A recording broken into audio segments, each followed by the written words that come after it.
bu yil qurbonlik qilasizmi hoji aka?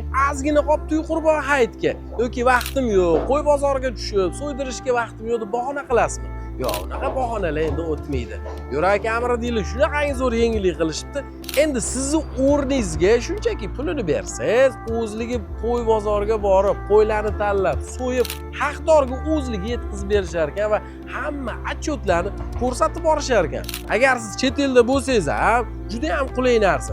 Shunchaki karta qoldirishadi, karta pul tashlashdan oldin telefon qilsangiz, sizni nomingizdan qurbonlikni qilishadi. Mabodo uyingizda qo'yingiz bo'lsa, uni so'yib, tarqatishga, haqdor topishga qiynalsangiz ham qo'yib bersiz ham sizni nomingizdan shu hamma ishni o'zligi qilishadi. O'zi qurbonligiga nech pul ajratishim kerak? Qo'ylar nech pul desangiz 5 milliondan yuqoriga qarab ketadi. Yaxshi qo'ylar. Bilasiz-ku, lekin Arafa kunigacha ulgurishingiz kerak. Tag'in hayit kuni telefon qilib, meni nomimdan qurbonlik qilib beringlar desangiz, o'sha ulgurmay qolishadi. Arafa kunigacha ulgurib qoling.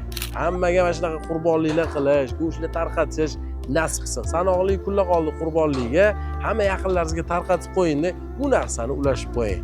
Ushbu kartaga tuya, mol yoki qo'y uchun qurbonlik pul mablag'ini o'tkazing. Kimni nomidan qurbonlik qilganingizni va qancha mablag' o'tkazganingizni bizga jo'nating. Qurbonlik uchun ehsonlar Arafa kuniga qadar qabul qilinadi.